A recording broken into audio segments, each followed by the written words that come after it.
You want to be better. You want to feel calm, live deeply, love fully. But some days, it's as if something inside you is working against that.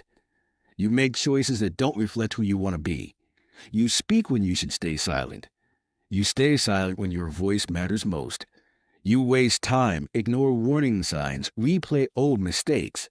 And at the end of the day, you're not even sure why. This isn't a failure of character. It's a failure of clarity. No one wakes up and says, today I'll ruin my chance at love, or today I'll make sure I stay stuck in this loop. Yet so many of us carry out quiet, invisible rituals of self-destruction daily, routines so subtle we don't even notice them. Not at first. You push away the people who care most. You chase approval from those who never valued you.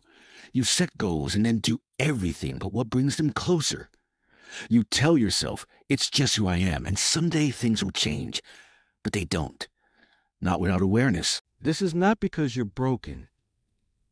It's because you're human. We all carry invisible scripts, beliefs shaped by childhood, by culture, by pain. These scripts guide our behavior, and if left unchecked, they write the story of our lives.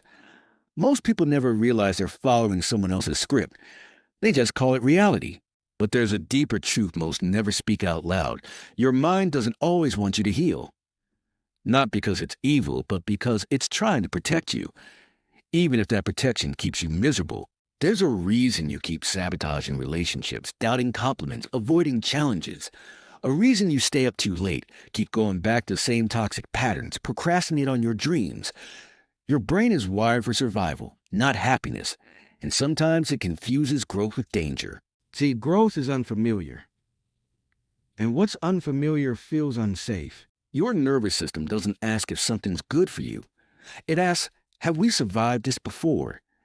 If the answer is yes, even if it's painful, it may choose to repeat it. That's why so many of us are stuck in loops. Not because we're lazy, not because we're weak, but because on a deep level, our body believes the loop is safe. There's nothing wrong with you for being stuck, but there is something wrong with pretending you're not. The most dangerous habits aren't loud. They're the quiet choices you don't question. The way you shrink when you should expand. The way you distract yourself from your own needs. The way you keep people just close enough to feel connection, but far enough not to get hurt. But underneath all of it, something beautiful is still alive, the part of you that wants out. The part that picked this essay instead of scrolling away. The part that still believes in healing, even if it feels far away. That part is not weak. It's brave. To begin healing, we don't need to fix everything. We just need to see clearly. Self-awareness isn't a luxury. It's the beginning of freedom. Because you can't change a pattern you don't understand. So start here. Not with judgment. Not with blame. Just with honesty. Ask yourself, what part of me is trying to protect me by keeping me small? The answer might surprise you. We are often told that change is about willpower. Push harder. Work more. Be stronger. But the truth is, many of our deepest struggles aren't about strength at all, they're about old wounds asking to be seen. Imagine a child reaching out for love and not receiving it. Maybe that child learned, quietly, not to reach at all. Maybe they learned that staying quiet kept them safe. Maybe they decided it was better to expect nothing than to face disappointment again. That child doesn't disappear just because the years go by. They live in the choices you make as an adult, the way you don't ask for what you need, the way you lower your expectations, the way you assume love has to be earned. You call it being realistic. But it's really just a scar you forgot was there. And what about anger? You weren't born with it. You learned it. Maybe you learned to use it as armor. Maybe you learned that if you explode first, no one can hurt you. Or maybe you never learned to express it at all. So you keep it buried under fake smiles and clenched jaws until it comes out sideways. These aren't character flaws. They're defense mechanisms. And the body remembers them even when the mind forgets. That's why you flinch when someone raises their voice. Why you freeze in moments where you need to speak. Why you say yes when everything inside you screams no. It's not about being dramatic. It's about surviving. But survival isn't the same as living. Living means facing what you've buried. It means giving your inner child the love they never got. It means saying, you were never too much. You were never the problem. You were just trying to be safe. Many people confuse healing with becoming someone new. But true healing is the opposite. It's about returning to who you were before the world taught you to doubt yourself. It's about remembering the parts of you that never needed fixing, just understanding. This is not easy work. It requires compassion, patience, a willingness to sit with uncomfortable truths. You may realize that people you trusted hurt you more than you admitted. That the way you speak to yourself is crueler than any bully ever was. That the goals you're chasing were never really yours. That's okay. Clarity doesn't always feel good. But it's always a gift. Because the moment you see the pattern, you create space for a new one. Maybe for the first time, you stop running. You let yourself feel what you've been avoiding. You cry for the version of you who had to grow up too fast. You start asking better questions, not what's wrong with me, but what happened to me. And then, the shift begins. It's small at first. Maybe you set one boundary. Maybe you say no and don't apologize. Maybe you rest without guilt. Maybe you admit you're scared, but keep going anyway. That's how transformation starts. Not with a breakthrough, but with a whisper. You start becoming someone you recognize. Someone you trust.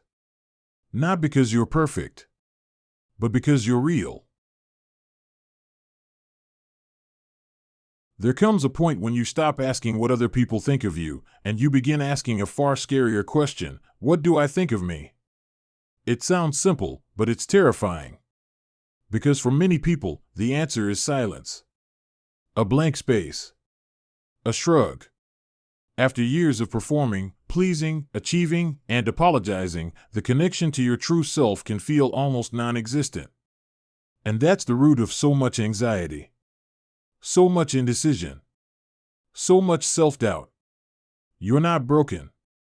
You're just disconnected. Disconnected from your needs. Your instincts. Your voice. You've been looking outward for guidance. What should I do? Is this okay? Will they still like me if I say no? And in doing so, you've forgotten how to hear yourself. We live in a world that rewards the mask. Smile even when you're exhausted. Be polite even when you're hurting. Be strong even when you're falling apart. It's praised, promoted, normalized. And slowly, without noticing, you start believing that your worth is tied to your performance. But the truth is, you were always worthy. Even on your worst day. Even when you said the wrong thing, or made the wrong choice, or didn't know how to explain what you were feeling. You don't need to earn rest. You don't need to justify your pain. You don't need to pretend to be okay when you're not. You need to come home to yourself. This doesn't happen overnight. There's no map. No checklist. But there are signs. Subtle shifts. You start noticing when you're overwhelmed instead of ignoring it. You give your body what it needs: a breath, a break, a kind word. You begin to trust your no just as much as your yes. You recognize when someone crosses your boundaries and, instead of shrinking, you stand. You don't do it perfectly. No one does. But you do it honestly. That's the difference between peace and performance. Peace is quiet. Grounded. It doesn't chase approval. It doesn't beg to be chosen. It simply is. And here's the part no one tells you: healing isn't always beautiful. Sometimes it's boring. Sometimes it's messy. Sometimes it means crying in your car or staring at the ceiling at 3 a.m. wondering who you really are without all the roles you've been playing. But that discomfort is sacred. It means you're unlearning, rewriting, rebuilding. Some days, you'll want to go back.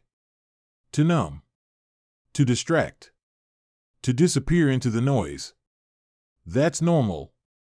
You're not weak for having hard days. You're not failing because it still hurts. You're human. And maybe, for the first time, that's enough. Sometimes, the hardest battles are the ones no one sees. You show up. You smile. You go through the motions. But inside, something is heavy. Not dramatic, not loud, just this quiet ache you can't quite name. A constant tug on your thoughts. A tiredness in your chest. This is the cost of carrying emotions that have nowhere to go. We're taught to keep things in.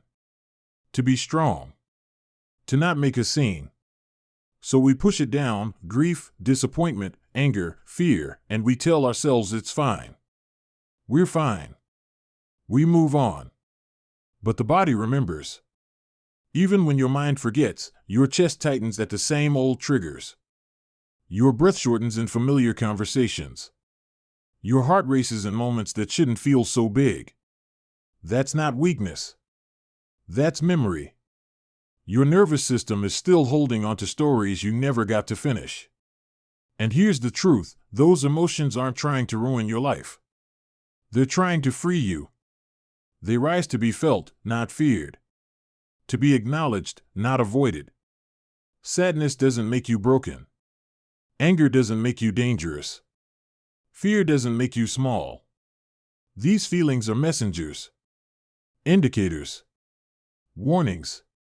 They speak in body language, in muscle tension, in restlessness, and tears that come out of nowhere. If you listen, they'll teach you something. If you ignore them, they'll keep screaming until you do. The pain you're carrying isn't just from this week or this year. It's old. Worn in. Tied to patterns you've repeated because they feel familiar. Safe, even when they hurt. Like over-apologizing for things that aren't your fault. Like pretending to be okay because you don't want to be a burden. Like trying to control everything around you because you're scared of what will happen if you let go. You're not alone in this. So many people are quietly managing their chaos, afraid to speak it out loud. Not because they're weak, but because they were never shown how. You don't need to have the perfect words. You don't need to explain it all at once. You just need a beginning. Maybe that's journaling without judging what comes out. Maybe it's saying, I don't know what I'm feeling, but I know I'm not okay. Maybe it's letting yourself cry. Or rest. Or ask for help without guilt. The goal isn't to fix everything. The goal is to feel again. To soften. To breathe deeper. To let yourself be fully human, not just functional. Because healing isn't a straight line. It's a spiral. You revisit old wounds with new eyes. You peel back layers you didn't know were there. And slowly, you begin to trust that no emotion will destroy you. They only destroy you when you pretend they're not there. You're not too sensitive. You're not too much. You're not too complicated to be understood. You're just in the process of becoming whole again. Sometimes healing doesn't look like light pouring in. It looks like sitting in the dark and realizing you're not afraid of it anymore. It's a slow unfolding. Not a grand breakthrough, not some cinematic moment where everything changes. Healing is quiet. It's subtle. It's waking up one day and noticing your chest doesn't feel as tight. That your shoulders aren't so tense. That you didn't rehearse that conversation in your head 100 times before it happened. You realize you've been breathing easier, not because everything outside has changed, but because you have. You've begun to soften toward yourself. There's something deeply powerful about the moment when you stop fighting your past, your emotions, your patterns, and you just see them. Without judgment. Without panic. You begin to understand that they don't define you. They shaped you, yes. But they aren't your identity. You are not your trauma. You are not your fear. You are not your failures. You are the person who survived them. And now, you are the person who gets to choose what happens next. That choice doesn't have to be dramatic. You don't have to reinvent your entire life overnight. Sometimes, choosing healing looks like drinking water when you're dehydrated. Saying no without apologizing. Turning your phone off and letting yourself rest. It's about learning to trust yourself again. Because for a long time, you might have believed your mind was the enemy. Your feelings were threats. Your thoughts were dangerous. But they're not. They were just trying to protect you, in the only way they knew how. Now, you're learning a different way. A gentler way. You're learning to listen instead of suppress. To respond instead of react. To feel instead of fear. You're learning that being soft is not weak. That boundaries are not selfish. That peace isn't boring, it's sacred. And somewhere in that process, something beautiful begins to happen. You begin to reconnect with yourself. The real you. The you beneath the coping. The you that still dreams. The you that still hopes. That part of you has always been there, waiting patiently. You might feel like you've wasted time, years even, being stuck, being lost, being scared.